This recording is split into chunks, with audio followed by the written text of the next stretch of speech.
कानून व्यवस्था बनाना, अपराध नियंत्रित करना, ये डिस्ट्रिक्ट एग्जीक्यूटिव फोर्स का जो जनपदीय पुलिस है उसकी प्राथमिकता है और इसके लिए शासन के शीर्ष अधिकारियों के विभागीय निर्देश बिल्कुल स्पष्ट हैं कि प्रत्येक दशा में विधि व्यवस्था बनी रहनी चाहिए, रूल ऑफ लॉ प्रिवेल करना चाहिए। इसके लिए समस्त प्रयास और उपागम किए जाएंगे। जनपदीय पुलिस को सशक्त किया जाएगा,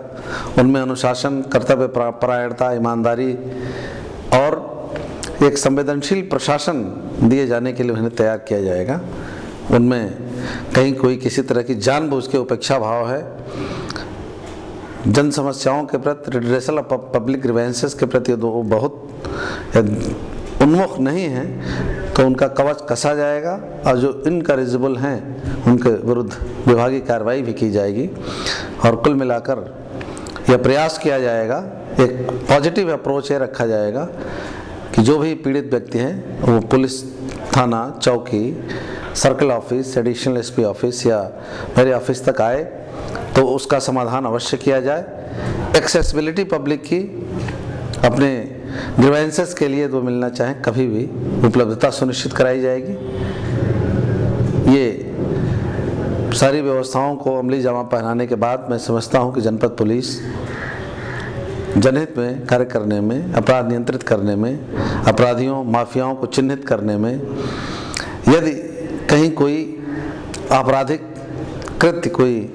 कंसील्ड और कहीं ऐसे एटमॉस्फेयर में हो रहा है वहाँ तक पहुँचने में सफल होगी। जनपद में कोशिश किया जाएगा कि फूड एंड एडल्ट्रेशन ऑर्गेनाइजेशन के जो निर्देश हैं उसके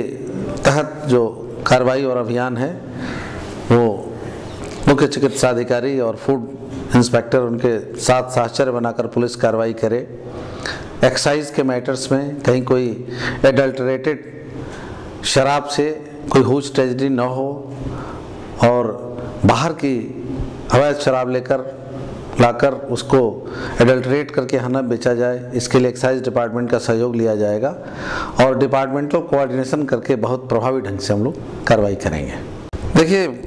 21वीं शताब्दी में जहाँ पॉपुलेशन का वॉल्यूम और प्रेशर बढ़ा है, जहाँ गाड़ियों का प्रेशर बढ़ा है, ऐसी दशा में अकेले ट्रैफिक जहाँ थोड़ी सी फोर्स रहती है उसके द्वारा ट्रैफिक को रेगुलेट करके और बहुत अच्छा व्यवस्था करने में जब तक समस्त विभाग, विशेष करके यदि डिस्ट्रिक्ट का सिटी एरिया है तो म्यूनिसिपल अथॉरिटीज़, नगर पालिका के अथॉरिटीज़, सिटी मजिस्ट्रेट और सीओ सिटी और सारे अधिकारी समन्वित रूप से प्रयास नहीं करेंगे तब तक नहीं हो सकता। इंक्रोचमेंट सबसे बड़ा कारण उसमें है। एंटी इंक्रोचमेंट ड्राइव में सभी संयुक्त रूप से लगकर जन सहयोग लेकर मास अवेयरनेस पैदा करके और उसकी अपरिहार्यता बताकर यदि इसको चलाया जाएगा तो निश्चित रूप से वो साफ भी होगा और ट्रैफिक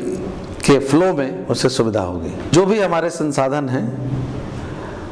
जो उपलब्धता है, उन्हें लगातार तराश के विभाग के लिए उपयोगी बनाना, जनता के लिए उपयोगी बनाना और उनके अंदर यदि कहीं कोई कर्तव्य के प्रति या कहीं किसी तरह की ऐसी कमी है जिसे ठीक किया जा सकता है उसको लगातार किया जाएगा। अभी हमने कल से जो पाया, यूनिफॉर्म में जैसे बहुत सर्दी भी नहीं है, बहुत गर्मी भी नहीं है, फिर भी अंगोछे के रूप में कंधे पर कपड़े डाल लेना, टोपी को पॉकेट में रख लेना, नेम प्लेट को निकाल कर रख लेना, ये ऐसी छोटी छोटी चीज़ें हैं। यदि यूनिफॉर्म के प्रति हमारा कांस्टेबल या हमारे अधिकारी सतर्क रहेंगे फ्रॉम टॉप टू बॉटम तो यूनिफॉर्म से फोर्स की यूनिटी प्लस यूनिफॉर्मिटी ये दोनों दिखती है और स्वतः जो अनुशासित होकर उनके अंदर और कर्तव्य बोध होता है। तो सारी चीज़ों को धीरे धीरे ठीक किया जाएगा। कोई मदिरा सेवन या इंटॉक्सिकेशन या साइकोट्रॉपिक ड्रग्स वगैरह की कहीं कोई शिकायत मिलेगी, किसी की संलिप्तता मिलेगी, कड़ी कार्रवाई की जाएगी।